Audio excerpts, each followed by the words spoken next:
itu Muhammad diutus Allah di tanah Arab. Salah bila memang salah bang ya. Ya, memang betul. Dan Musa diutus Allah di tanah Mesir karena memang dari sanalah menetap nenek moyangnya. Ya, terus? Oke, itu benar bang ya. Betul. Oke. Kemudian saya juga membaca Quran surah Al-Maidah ayat 46 yang isinya begini.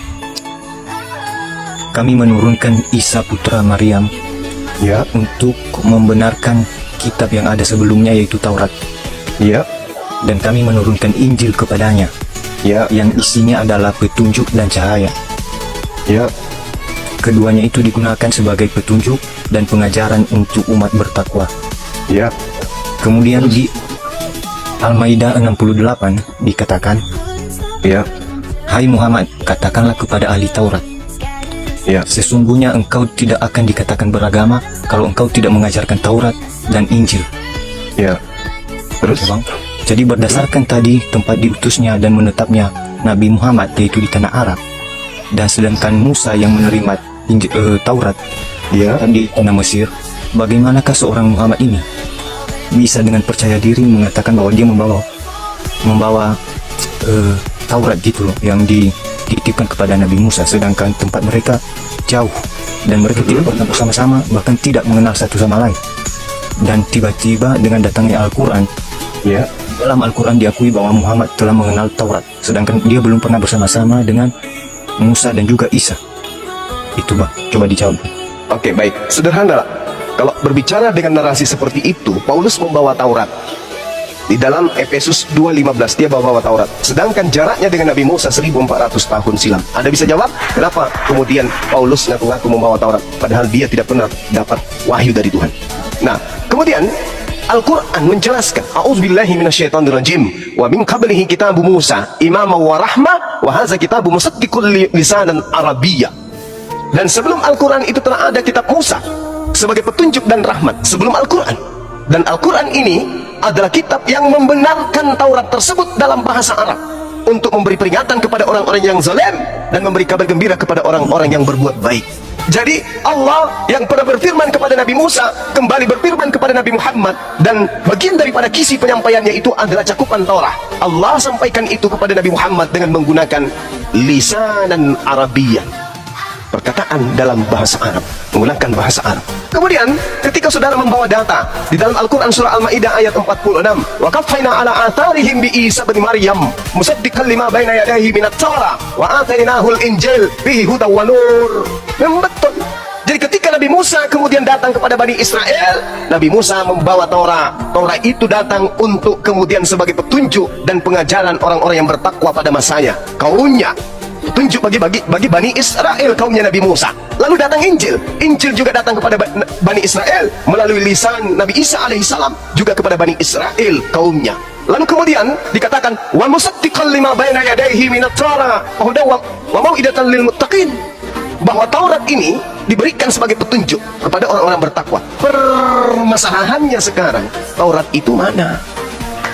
Taurat diberikan kepada kaumnya Nabi Musa. Anda Kristen bukan pemegang Taurat, dan Anda bukan pemegang kitab Taurat, dan bukan umatnya Nabi Musa. Tidak ada hubungannya ayat ini, tak akan pernah bisa menolong orang Kristen dari Al-Quran ini. Kenapa? Yang dimaksud Al-Quran adalah Tauratnya Nabi Musa, yang dimaksud Al-Quran adalah Injilnya Nabi Isa. Sedangkan Kristen bukan umatnya Nabi Musa, bukan umatnya Nabi Isa, dan Kristen bukan pemegang Taurat dan bukan pemegang Injil. Kristen hanya memegang kitab remah-remah yang diambil terjemahannya dari Septuaginta yang diterjemahkan oleh Kekaisaran Ptolemy II pada abad ketiga sebelum Masehi. Tak ada hubungannya dengan Nabi Musa. Begitu juga Injil. Injil yang diberitakan Yesus atau Isa alaihissalam di tengah-tengah Bani Israel, seluruhnya 100% adalah firman Tuhan, bukan yang ditambah dan dikurangi. Sedangkan yang di tangan Kristen hanyalah terjemahan remah-remah dari agama sebelumnya, dan kitab perjanjian baru ini adalah catatan-catatan wartawan yang tidak dikenal. Kemudian saudara, Anda mengambil Al-Quran surah Al-Maidah ayat 68. Qul ya ahlal kitab lastum ala syai'in hatta tuqimut Taurat wal Injil wa ma unzila ilaikum min rabbikum. Katakanlah wahai nabiku Nabi Muhammad, wahai ahli kitab, orang Yahudi dan Nasara, bukan Kristen, kamu tidak dipandang beragama sedikit pun hingga kamu menegakkan ajaran-ajaran Taurat dan Injil. Dan apa lagi? Al-Quran yang diturunkan Tuhanmu kepadamu. Tuh. Jadi kalau dikatakan Taurat, Injil, Al-Quran, berarti harus ke Islam. Karena Taurat cakupannya sudah ada di Al-Quran, Injil cakupannya sudah ada di Al-Quran, dan Al-Quran adalah ruang lingkup dari kesempurnaan hukum-hukum Tuhan yang datang kepada Bani Israel dan untuk seluruh umat manusia pada masa Nabi Muhammad dan masa sampai kiamat. Itu Al-Quran katakan, "Qul ya ahlal kitab, wahai orang Yahudi dan Nasara, lastum ala syai'in hatta tuqimut Taurat wal Injil wa ma unzila ilaikum min rabbikum, wa la yazidanna katsiran minhum ma unzila ilaika min rabbik tughyanan wa kufra, wa la ta'sa 'alal qaumil kafirin." Dan apa yang diturunkan Tuhanmu kepadamu, wahai Nabi Muhammad, pasti akan membuat banyak di antara mereka lebih durhaka dan lebih ingkar lagi. Maka janganlah engkau berputus asa terhadap orang-orang kafir tersebut. Apa maksudnya? Nabiku Muhammad, aku turunkan kemudian Al-Quran dalam cakupan Taurat dan Injil sebagian dari isinya akan menjadi tonggak yang menjadi pengukur antara orang muslim dan orang kafir. Datangnya Al-Quran akan menjadikan mereka jauh lebih kafir dari sebelumnya. Itu kata Quran. Dan memang betul. Bayangkan aja, kenapa orang yang datang di masa Nabi Musa kemudian ingkar kepada Nabi Musa? Ya alasannya salah satunya karena di situ belum ada Nabi Muhammad sebagai jalan solusi. Kenapa orang-orang yang ada pada masa Nabi Isa orang ingkar kepada mereka, kepada Nabi Isa? Solusinya mau kemana mereka? Sementara tidak ada Nabi Muhammad SAW pada masa itu. Kalau hari ini orang Yahudi, orang Nasrani, orang Sabi'in atau apapun di luar pada itu termasuk Kristen tidak menemukan lagi gambaran petunjuk yang jelas sebagai cahaya, petunjuk dan juga cahaya kepada Allah, kepada Tuhan. Ada Al-Quran, tapi mereka ingkari. Maka kata Yesus dalam kitab saudara, pengikut daripada nabi palsu itu 2 kali lebih jahat daripada engkau sendiri. Kenapa? Kenapa demikian? Karena ada masa di mana Tuhan akan datang mengutus nabi penutup, tapi mereka juga ingkar. Maka dia yang menjadi pengikutmu 2 kali lebih jahat daripada engkau sendiri. Maksudnya setelah datang Al-Quran pun ditolak, Nabi Musa datang Tauratnya ditolak, Injil datang ditolak. Mereka hanya mengikuti pengabaran-pengabaran wartawan yang tidak jelas. Nabi Muhammad datang membawa kalamul rupa Quran juga ditolak. Maka mereka 2 kali lebih jahat daripada orang-orang kafir terdahulu. Oke, biar saya Coba. tanggapi, Bang. Ya silakan. Oke, jadi saya ambil kesimpulan dari jawaban Bang Zuma. Tadi Bang Zuma bilang bahwasanya Taurat diturunkan kepada Musa lalu diturunkan lagi kepada Nabi Muhammad. Yang saya mau tanyakan, apakah ada data dari Al-Quran yang bisa membantu jawaban Abang? Wa min qablihi kitabu Musa imamu wa rahmah. Sebelum Al-Quran ada ada nama kitab suratnya, Musa sebagai petunjuk. Kenapa? Ada nama suratnya biar saya juga belajar nanti. Al-Ahqaf ayat 12, Al-Quran surah Al-Ma'idah di data nomor 15, nomor 16. Ya ahlal kitab qad ja'akum rasuluna yubayyinu lakum katsiran mimma kuntum tukhfuna minal kitab wa ya'funa an katsir qad ja'akum minallahi nurun wa kitabun mubin yahdi bihi man ittaba ridwanahu subulas salam wa yukhrijuhum minaz zulumati ilan nur bi izni wa yahdihim ila siratin mustaqim. Wahai ahli kitab, telah datang kepadamu Al-Quran sebagai petunjuk kepada kalian yang mau mengikuti keridaan Tuhan menuju jalan keselamatan. Dengan Al-Quran itu kemudian Allah mengeluarkan orang dari gelap gulita kepada cahaya dengan izinnya dan menunjukkan Al-Quran itu kepada jalan yang lurus. Al-Quran surah Al-Ma'idah ayat 15 ayat 16. Dulu Taurat pada zamannya ya untuk kaum Bani Israel, Injil pada zamannya untuk kaumnya Nabi Isa. Mana tertulis? Matius 15:24. Aku diutus hanya kepada domba yang sesat dari Bani Israel. Ulangan 33 nomor 4. Hukum Taurat diberikan kepada hanya Bani Yakub saja. Mazmur 147. Hukum yang datang kepada Bani Yakub, keturunan Yakub, dan aturan-aturanku yang kuberikan kepada Bani Israel tidak aku berikan kepada bangsa yang lain. Maka Al-Quran datang sebagai hukum baru untuk menjelaskan dan menyimpulkan hukum-hukum yang telah lalu. Demikian. Oke, berikutnya itu udah clear, Bang. Oke. Siap. Saya mau Alhamdulillah. memberikan sebuah pernyataan. Silakan. Coba nanti Bang Zuma tanggapi. Ya. Ini pernyataan saya. Seandainya agama kekristenan apapun dihapuskan di muka bumi, tetapi saya sendiri tetap menjadi pengikut Yesus yang kalian kenal, Isa Al-Masih. Menurut Bang Zuma, apakah saya berada di jalan yang benar atau tidak? Tidak. Enggak lagi. Berarti Bang Zuma salah. Saya mau memberikan bantahannya, Bang. Silakan. Di Quran surah Al-Zukhruf 61, di sana tertulis jelas, boleh dicek teman-teman. Silakan. Dan Isa, dan sebenarnya Bisa kata hari kiamat. kurang lebih intinya Isa adalah jalan yang benar. Lalu Isa mengatakan, ikutilah Tuhanku dan Tuhanmu, yaitu Allah. Boleh dicek. Kalau Ya. dibaca mungkin lebih jelas. Saya bacakan. A'udzubillahi minasyaitonirrajim. Wa innahu la ilmul lis-sa'ah fala tamtarunna biha wattabi'un hadza siratul mustaqim. Dan sungguh dia Nabi Isa benar-benar menjadi pertanda akan datangnya hari kiamat. Karena itu janganlah kamu ragu-ragu tentang kiamat dan ikutilah aku, inilah jalan yang lurus. Bung, duduk pelan, atur napasnya, pasang kupingnya, akalnya coba disetting lagi. Dengarkan kata per kata dari saya. Kalau Anda beriman kepada Al-Quran surah As-Zukhruf ayat 61 ini, segeralah keluar dari agama Kristen. Loh, kok bisa kayak gitu, Bang? Ini menjawab kitab saudara Matius 24 nomor 23, 24, 25, 26, 27. Apa kata Yesus kemudian? Sebaliknya nanti, sebab camkanlah aku sudah mengatakannya kepadamu terlebih dahulu. Jika ada orang berkata ada Yesus di padang gurun, ada Yesus di dalam bilik, jangan kamu percaya, sebab anak manusia akan datang seperti cahaya yang terlontar dari timur sampai ke barat. Demikianlah nanti kedatanganku yang kedua. Berarti yang datang kepada Paulus itu bukan Yesus. Sebab Yesus nanti datang sebagai pertanda kiamat. Yesus diceritakan datang kepada Paulus sudah 2000 tahun. Mana kiamatnya? Mana kiamatnya? Mana kiamatnya? Yesus mengatakan kedatanganku kedua sebagai tanda akan datangnya kiamat. Baca nomor 29, 30, 41, 40, 41, 42 di Matius 24 itu. Itu adalah huru hara kiamat. Al-Quran mengatakan wa innahu la ilmul lisa'ah fala tamtarunna biha wattabi'un hadza siratul mustaqim. Dan sungguh Isa benar-benar menjadi tanda akan datangnya hari kiamat. Karena itu janganlah kamu ragu-ragu tentang kiamat itu dan ikutilah aku. Inilah jalan yang lurus.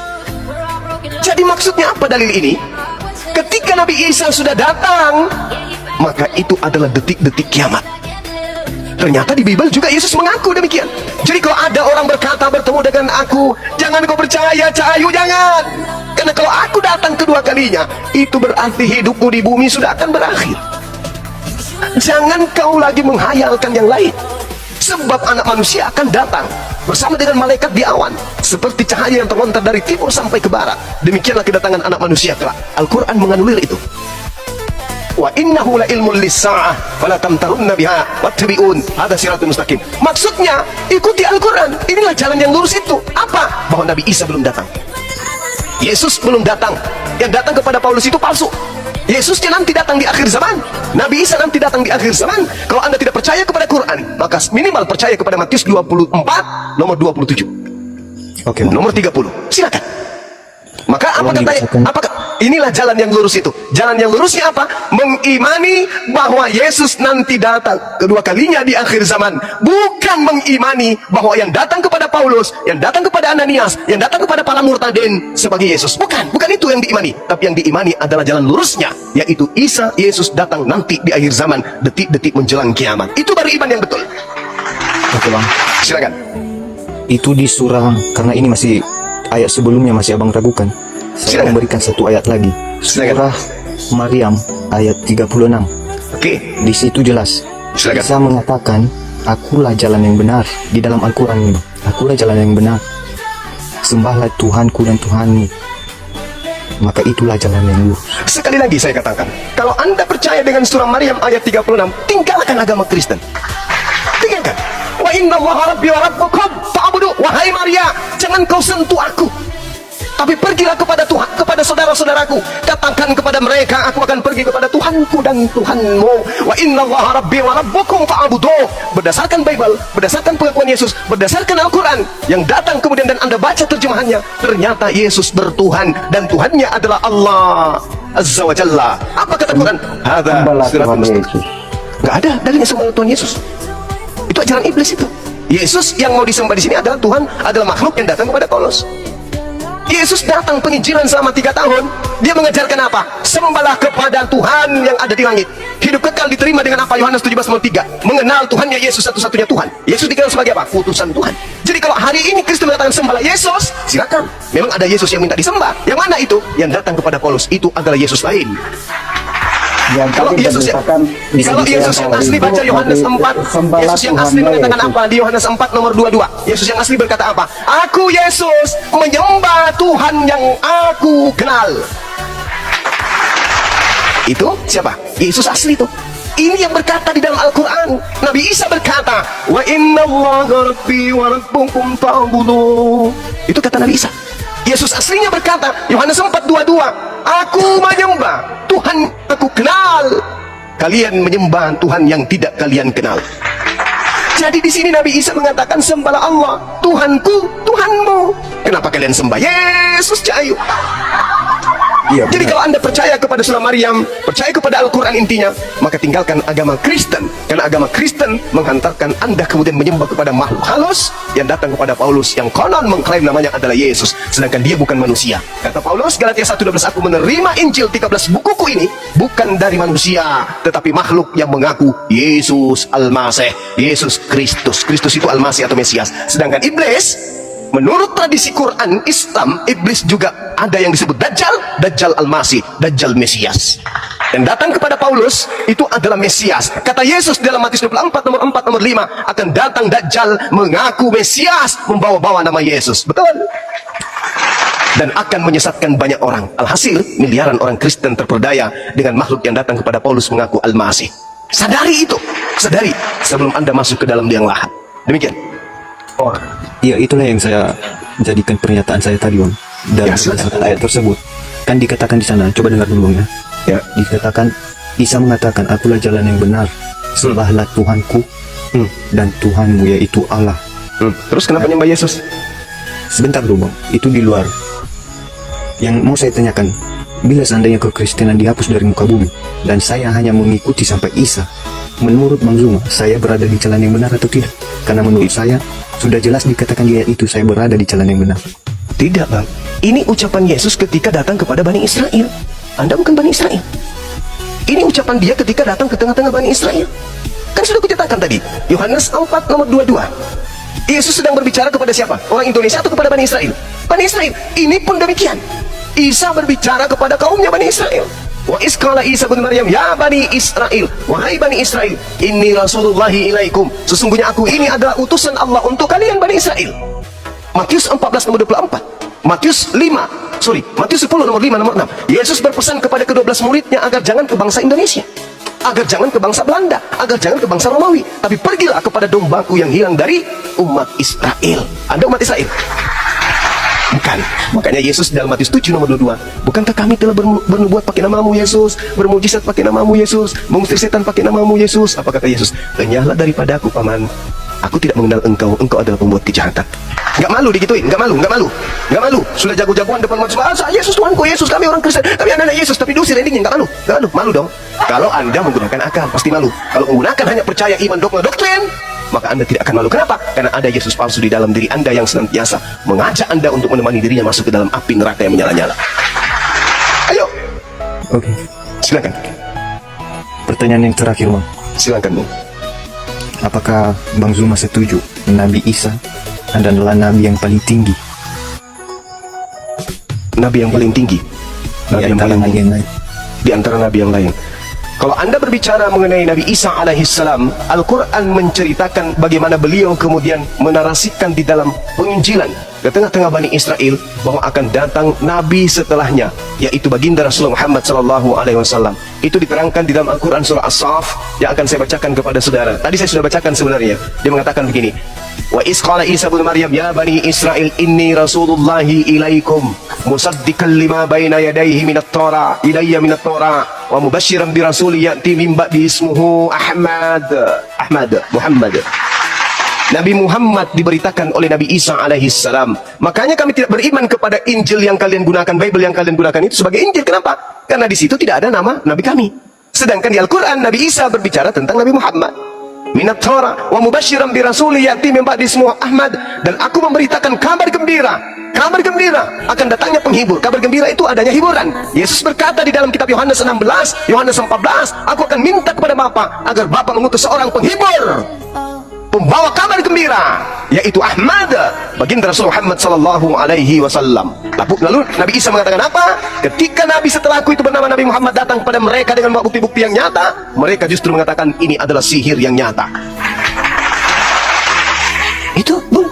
Jadi kalau Anda beriman kepada Nabi Isa, maka berimanlah kepada Nabi Muhammad. Coba Anda baca di dalam Yohanes 14 nomor 16, aku akan minta kepada Bapa agar Bapa memberikan seorang penolong lain. Nomor 26-nya, yang akan mengajarkan engkau damai sejahtera, shalom, Islam. yang mengajarkan segala sesuatu berkaitan dengan hukum-hukum, keadilan, pengisapan dunia akan dosa. Kenapa Nabi Muhammad datang mengajarkan pengisapan dunia akan dosa? Karena seluruh dunia sudah dijamah oleh dosa dengan adanya agama Anda yang menghalalkan segala apa yang diharamkan oleh Allah dan menyembah kepada selain daripada Allah. Maka Islam datang menghapuskan itu. Dia akan datang mengisapkan dunia. Di mana ajaran paganisme berada, di situ Islam datang untuk menghapusnya. Dia datang untuk mengisapkan dunia akan dosa. Sedangkan Paulus mengajarkan dengan agama Kristen menghapuskan seluruh perintah-perintah Tuhan menuju kepada perintah makhluk halus yang ngaku Yesus pada Paulus. Saya mau sanggah ayat Alkitab yang barusan. Silakan. Masuk. Biar Silakan. Yesus berkata, aku akan datang kepada Bapa dan meminta seorang penolong. Silakan. Yang dimaksud penolong di situ Bang Zuma jelas ada di ayat-ayat berikutnya, bukanlah Muhammad. Ya, silakan. Yaitu Roh Kudus. Ya, Roh Kudus tinggal di dalam hati setiap manusia. Oke. Jangan Sekarang salah gunakan. Oke, baik. Kita berbicara, kita fokuskan kepada Roh Kudus. Menurut saudara, Roh Kudus yang dimaksud di sana itu manusia atau apa? Namanya saja roh, udah jelas bukan manusia. Kenapa di dalam 1 Yohanes 4 nomor 1, ujilah setiap roh-roh yang datang kepadamu, sebab banyak nabi-nabi palsu. Kenapa larinya ke nabi? Tadi bicara roh, kenapa larinya ke nabi? Iya, itulah salah satu fungsi roh. Jadi yang dimaksudkan Yesus adalah dia mengutus roh di dalam setiap hati manusia supaya mereka terbantu untuk mengambil keputusan sesuai dengan kehendaknya Tuhan. Oke. Berdasarkan arahan roh yang istilahnya kurang lebih kayak Tuhan mau membisikkan gitu melalui rohnya. Baiknya begini. Makanya dibilang ujilah setiap roh. Sebab? Ketika ada nabi-nabi yang datang. Ya, berarti berarti yang mau diuji ini roh atau nabi atau orang? Iya maksudnya. Ayo. Mohon maaf. Ya silakan. Apa yang mau diuji ini? Roh atau orang? Boleh dinampakkan dulu? Enggak. Apanya? Ayat. Silakan Anda baca. 1 Yohanes 4. Saya nggak ada Alkitab di sini. Saya lagi dulu. Waduh, bagaimana dong? Roh kebenarannya kemana? Pensiun?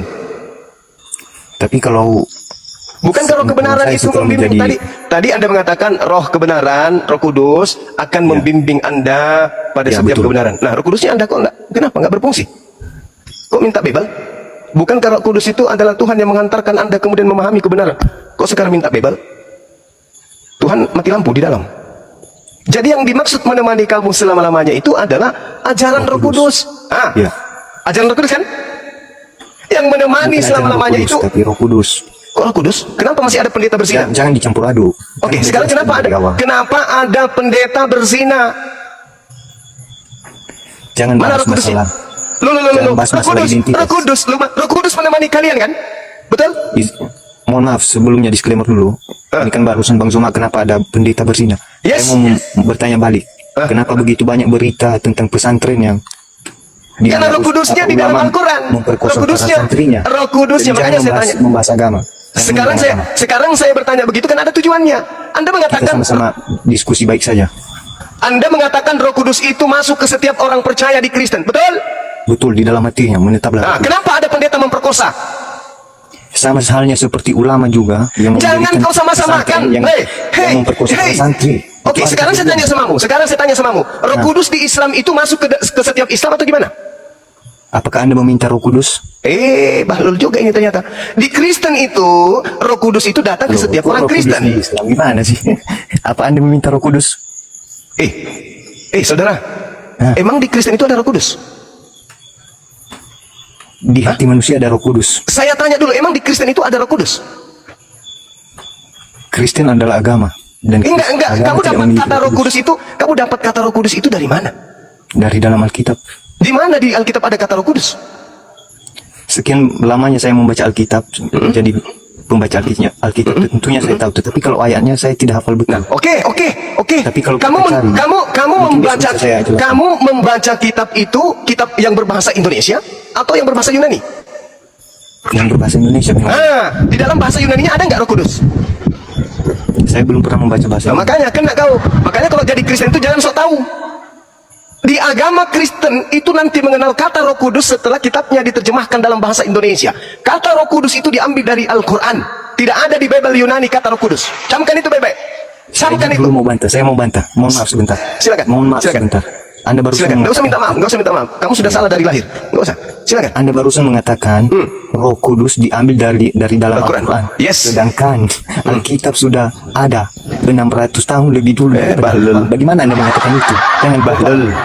Kamu yang Jangan kopla. kau- Sekarang Ada kitabmu. aja. Dengar pemakan babi, dengar. Jangan kau pancing saya untuk mengatakan kau bahlul, ya. Kitabmu itu bahasa Yunani. Bahasa Yunani itu ada di abad pertama, abad kedua, abad ketiga, abad keempat, abad kelima, abad keenam sampai ke abad 19. Masuk Belanda ke betul, Indonesia ini. Diam dulu. Kitabmu pertama kali dituliskan dan dikanon, nanti manuskripnya, kodeksnya paling tertua itu abad keempat, dan tidak ada kata Roh Kudus di situ. Paham? Nanti Belanda masuk ke Indonesia, kitabmu diterjemahkan masuk ke dalam bahasa Indonesia, baru nebeng kata Roh Kudus. Paham kau?